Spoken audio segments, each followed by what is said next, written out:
Assalamualaikum warahmatullahi wabarakatuh. Hai student, apa kabar hari ini? Semoga kita semua dijumpai dalam keadaan sehat walafiat. Tetap semangat ya. Anak-anak, hari ini kita akan melanjutkan pembelajaran kita pada tema 1, subtema 1, dan pembelajaran 5 dan 6. Nah, anak-anakku, sebelum belajar terlebih dahulu kita awali dengan berdoa ya. Berdoa mulai.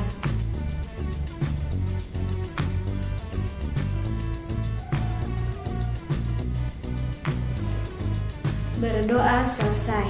Semoga dengan berdoa ilmu ataupun materi yang akan Ibu jelaskan hari ini bisa bermanfaat dan kalian pahami.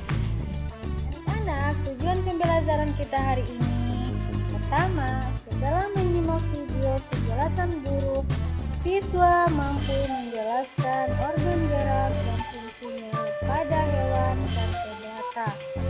Yang kedua, dengan menyimak video, siswa dapat membuat model sederhana hewan vertebrata dan avertebrata.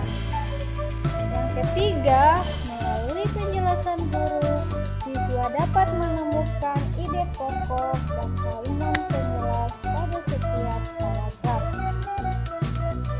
Keempat, dengan mengamati gambar, siswa dapat membuat gambar ilustrasi dengan baik dan percaya diri. Anak-anak, materi yang pokok yang kita bahas hari ini yaitu organ gerak dan fungsi pada hewan avertebrata.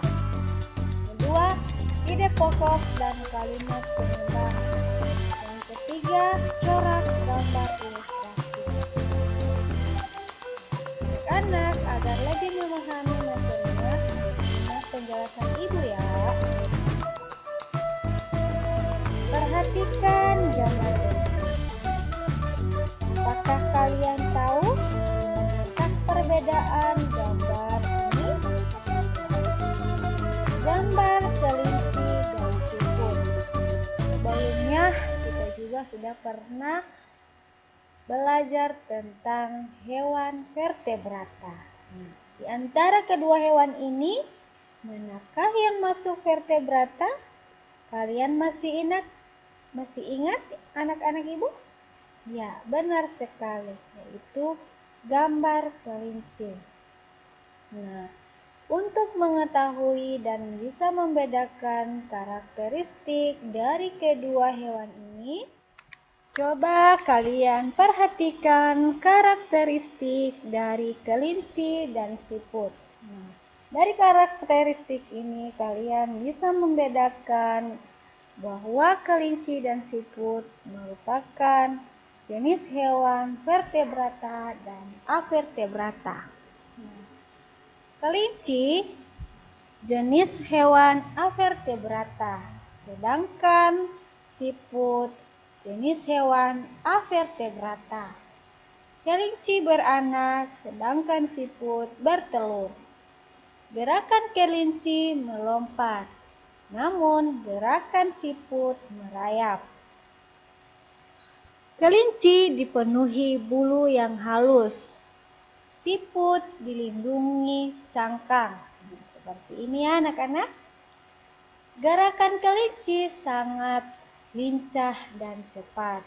Beda dengan gerakan siput.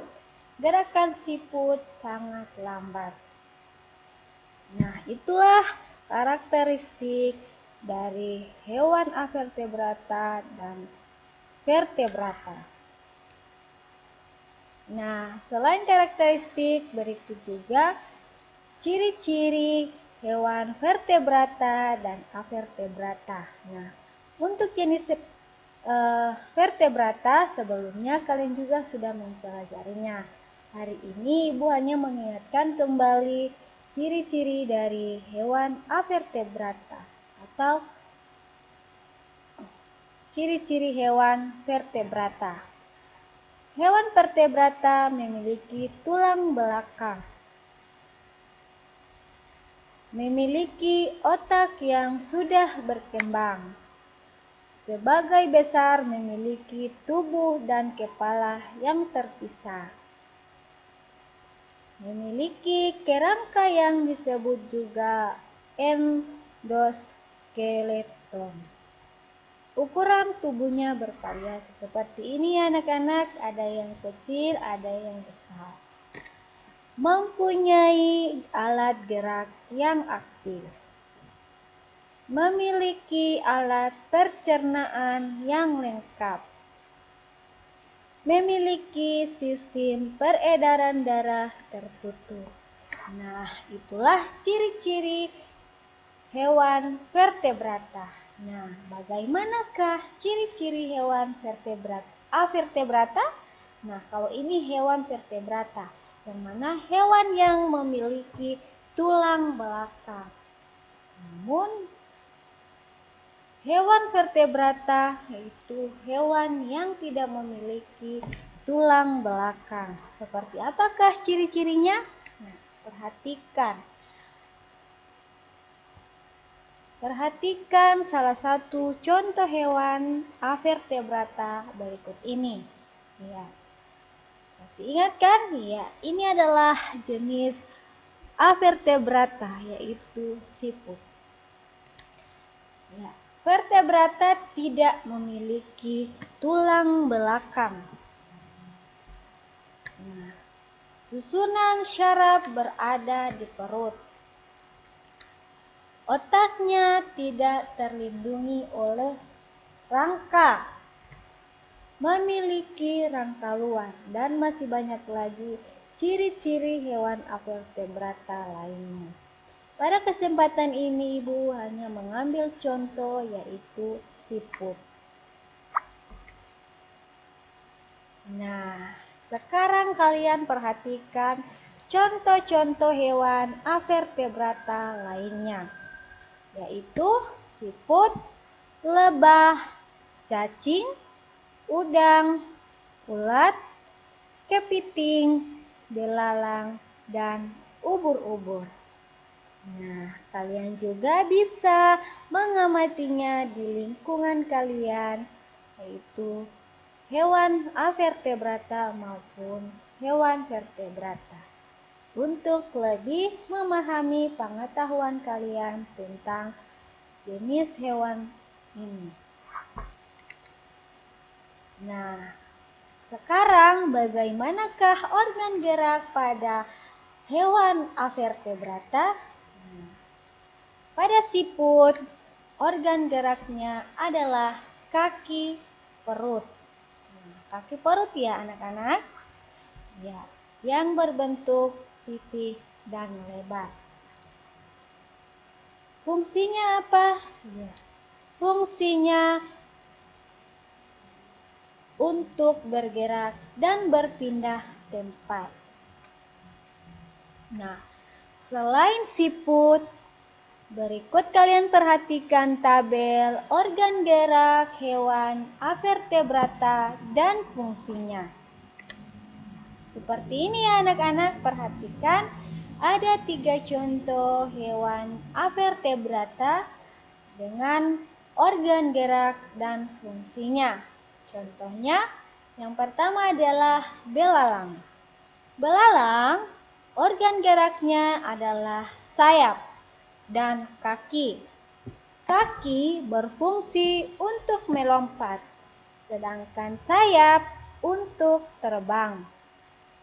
Lalu yang kedua adalah cacing. Cacing, organ geraknya adalah otot perut. Fungsi dari otot perut pada cacing yaitu untuk melakukan kontraksi dan relaksasi sehingga dapat menghasilkan gerakan mengkerut dan memanjang, sehingga cacing dapat bergerak dan berpindah tempat. Yang ketiga, ubur-ubur. Nah, ubur-ubur ini dia memiliki organ gerak tentakel. Ya, fungsi tentakel pada ubur-ubur yaitu untuk pergerakan naik dan turun di dalam air. tentakel ini juga memiliki fungsi sebagai alat untuk menangkap mangsa serta untuk melindungi diri karena ada racun yang berbahaya pada tentakel. Nah, anak-anak, itulah contoh organ gerak pada hewan avertebrata dan fungsinya. Tentu kalian tahu banyak sekali jenis hewan avertebrata lainnya. Nah, pada kesempatan ini, Ibu hanya meminta kalian membuat model sederhana tentang hewan avertebrata dan vertebrata. Lalu, model sederhana itu dibuat dalam bentuk apa? Kalian perhatikan contohnya ya. Kalian bisa menggunakan flash di sini. Nah, selanjutnya, selain belalang, siput, cacing, ubur-ubur, dan lain-lainnya, kita juga akan membaca sebuah bacaan tentang hewan avertebrata lainnya, yaitu kupu-kupu. Pada bacaan ini, kalian akan mengetahui organ gerak yang dimiliki oleh kupu-kupu. Nah, mari kita baca sama-sama bacaannya ya. Kalian juga bisa membaca pada buku halaman 53. Bacaan ini berjudul Gerak Kupu-kupu. Kupu-kupu adalah hewan yang lucu. Warnanya indah dan menarik. Banyak yang menyukai dia. Dia terbang dan hinggap pada bunga-bunga. Badannya kecil namun memiliki sayap yang lebar. Sukakah kamu pada kupu-kupu? Kupu-kupu termasuk jenis hewan serangga. Kupu-kupu memiliki organ gerak yang sama seperti serangga-serangga lainnya. Ya, salah satu organ gerak yang istimewa dari kupu-kupu dan serangga lainnya adalah sayap.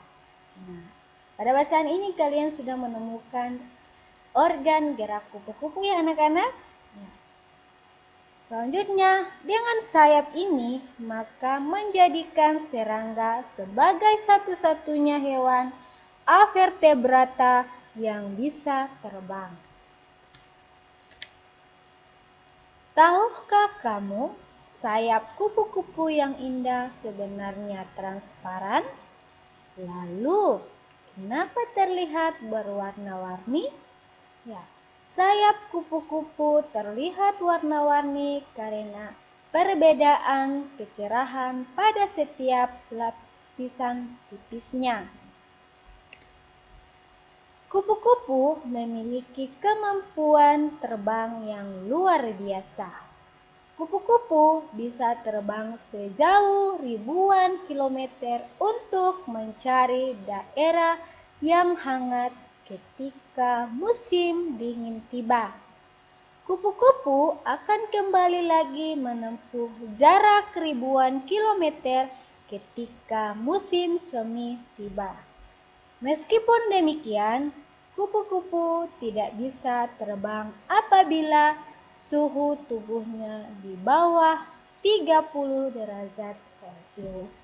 Ya, bagaimana anak-anak? Menarik bukan bacaan tentang gerak kupu-kupu?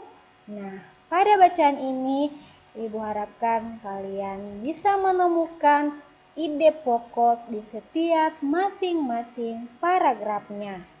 Itu paragraf pertama, paragraf kedua, paragraf ketiga, dan paragraf keempat. Edo sangat menyukai hewan kupu-kupu. Ya. Oleh karena itu, Edo menggambarnya seperti gambar ilustrasi berikut. Nah, ini gambar ilustrasi yang dibuat oleh Edo. Nah, Lalu bagaimanakah corak gambar ilustrasi itu? Ya, mari dengarkan penjelasannya. Nah, sebelum itu perhatikan gambar berikut. Nah, adakah gambar yang berbeda di antara 4 gambar ini? Ya, benar sekali, yaitu gambar kalajengking. Nah, gambar kalajengking tersebut merupakan gambar yang paling berbeda di antara 4 gambar ini. Ya, gambar kalajengking adalah gambar yang bercorak kartun. Nah, mari bagaimanakah corak gambar ilustrasi itu? Ya, corak gambar ilustrasi. Yang pertama adalah gambar realis.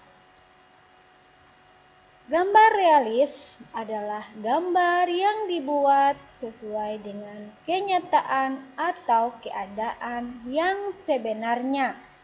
Gambar dibuat sama dengan objek aslinya. Contohnya seperti ini ya anak-anak. Ya, masih banyak lagi contoh-contoh gambar realis lainnya. Yang kedua adalah gambar karikatur. Nah, gambar karikatur adalah gambar yang dilebih-lebihkan. Dalam gambar karikatur ada perubahan bentuk pada setiap karakternya. Bentuknya seringkali terlihat lucu atau aneh. Seperti ini ya contohnya. Sebelumnya juga kalian sudah mempelajarinya di ragam gambar ilustrasi. Nah, yang ketiga, corak gambar kartun. Seperti gambar kalajengking tadi ya anak-anak. Ya. Gambar kartun adalah gambar yang mengandung humor. Gambar kartun terlihat lucu dan mengandung tawa. Tokoh kartun sangat bervariasi. Biasa berupa manusia atau hewan. Contohnya seperti ini ya anak-anak. Ya. Yang keempat adalah gambar dekoratif. Gambar dekoratif adalah gambar yang disajikan dengan mengubah bentuk objek aslinya, namun tanpa menghilangkan ciri-ciri khasnya. Seperti ini contohnya anak-anak. Nah, anak-anak, apakah kalian sudah mengerti dengan penjelasan Ibu? Ya.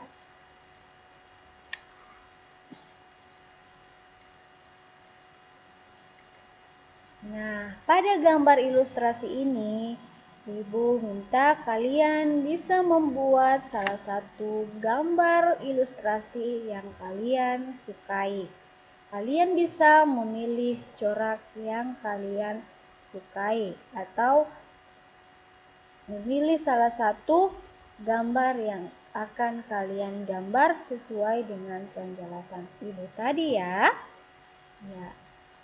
Anak-anak tetap semangat ya dan jangan lupa selalu jaga kesehatan. Terima kasih, semangat belajarnya.